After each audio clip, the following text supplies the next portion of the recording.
Yet another port of Donkey Kong, but this is one that I would actually consider a unique game compared to the other ports we'll see. Released on June 3rd, 1982 is the Game & Watch version of Donkey Kong. There will be quite a few Game & Watch games featured here, with most of these early arcade games getting one. The visual design of the actual system heavily resembles what the Nintendo DS would eventually become. This is also among the first systems to use a D-pad, and the specific one used here ended up becoming super common later on in the video game industry.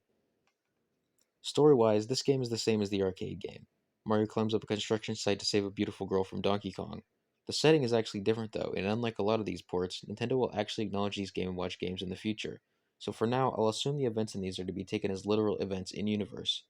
It seems like Donkey Kong kidnapped the girl more than one time, and this is just another construction site he happened to climb up in the city.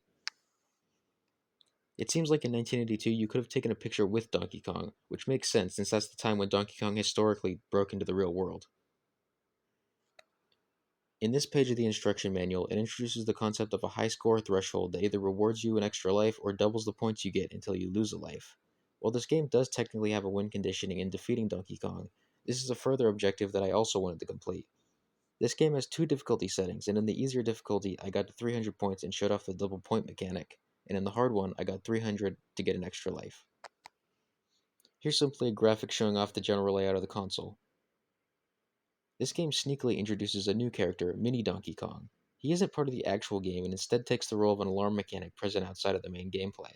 I couldn't figure out how to make the alarm work in the emulator I was using, so I can't show off the alarm going off in game. The YouTuber AK Family Home has a video reviewing this game as a whole, and he does actually show off the alarm going off if you're interested. Hopefully at some point in the future, Mini Donkey Kong will make another appearance. So here's something I didn't actually know about and had to edit in after I'd already finished the video. Apparently there's some UK ads for the Game & Watch version of this game that actually give the lady that Mario is saving a name for the first time, where she's called Louise. This isn't a name that's used anytime in the future, but it's interesting that they give her one now. Before I get into the actual game, I actually like to show off the demos that start before the game to show how the game will try to portray the gameplay before you actually get into it. But this one is actually pretty interesting because unlike most of these demos, I don't know what the ending point is. Usually the game just plays for a couple seconds before dying, but in this one, Mario actually starts the process of defeating Donkey Kong, and if you wait long enough, a couple minutes, he actually does end up defeating him, and it just keeps going. It even goes beyond the point of whenever he would have lost enough lives to lose, so I'm not sure how long it actually lasts.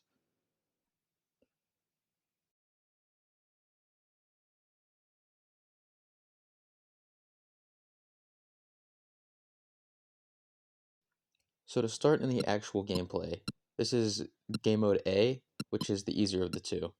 The gameplay is pretty simple. Obviously, since it's a Game & Watch model, there's not a whole lot of complexity that can be put into this, since everything has to be visible on the same screen at once. Basically, you just have to jump over the barrels, get to the top, and start disconnecting the platform at the top where Donkey Kong's standing. You have to go up there 4 times total before he ends up falling.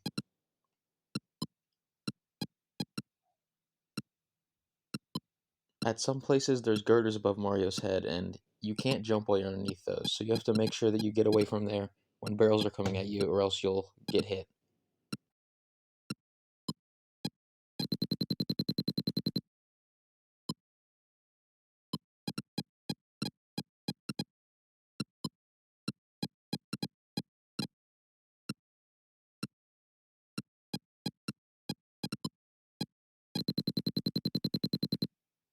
Other than barrels, the only obstacle is the girders that start going above your head in the middle of the screen, which is so you can't just hang on the ladder and wait for all the barrels to disappear. They don't appear a ton in Game Mode A, but in Game Mode B, they're a real pain, which is why it's significantly harder to deal with.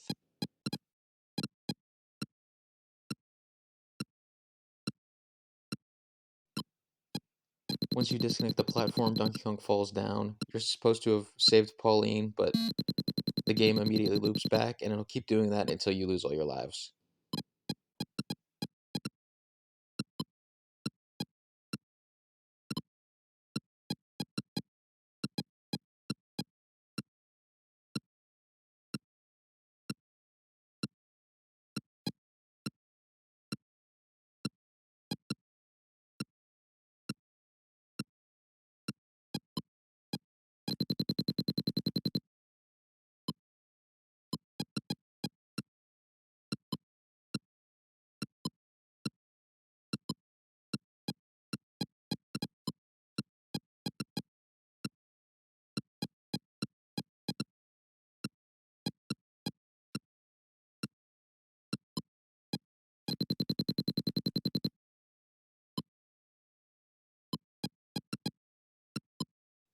Now, while you may think that you could just stall out at the bottom and keep jumping over barrels to get infinite points, the game actually starts speeding up the longer that you stay in a level, and to the point that it starts becoming a little unmanageable, and you'll eventually get hit by the barrels going too fast.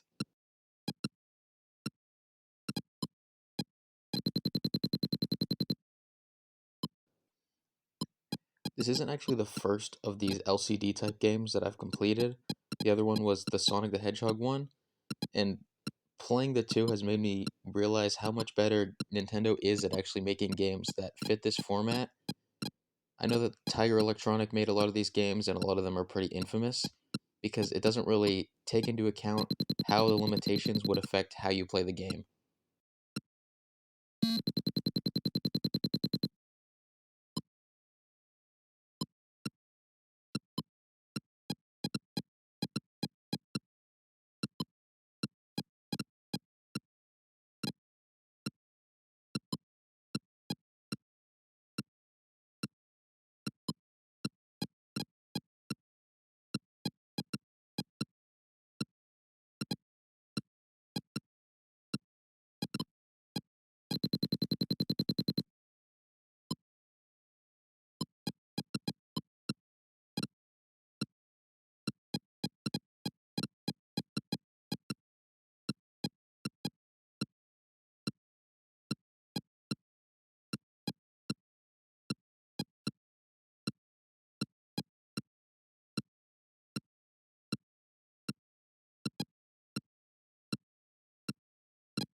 And with that, I passed the 300 points threshold, and whenever I start back up, I'll actually start getting double points, which you'll see by the score flashing.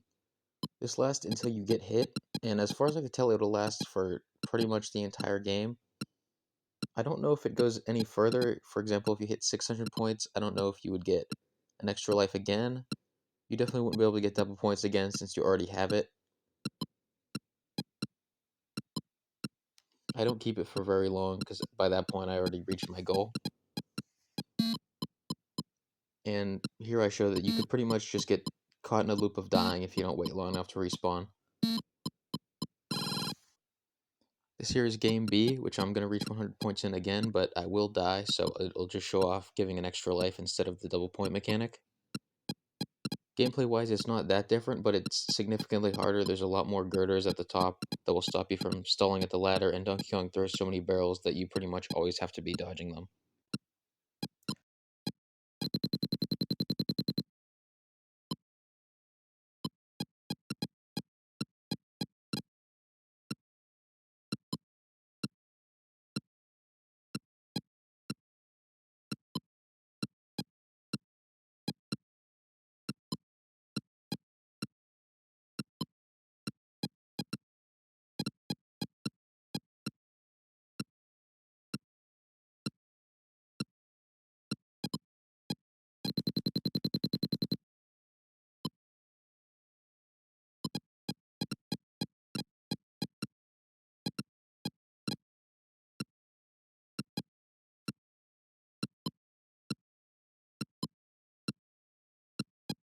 It actually took me a while to reach 300 points in this mode, unlike in Game Mode A, because even though the gameplay isn't that complex, it's very easy to have so much stuff going on at the same time that you get overwhelmed and you end up running into an obstacle that you didn't think you would.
And here I show off the extra life being added once you reach 300 points.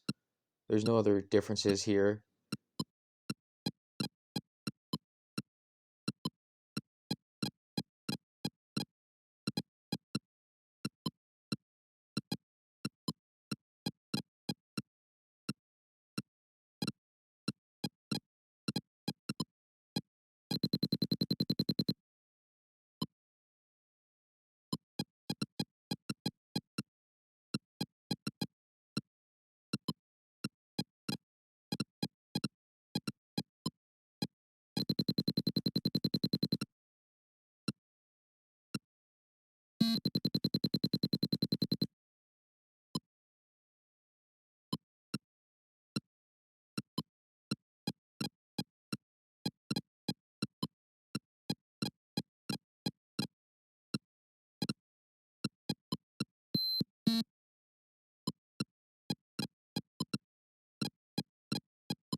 I tried going for as long as I can, but at this point I was kind of overwhelmed just because of how long I'd been doing it, so I die pretty quickly.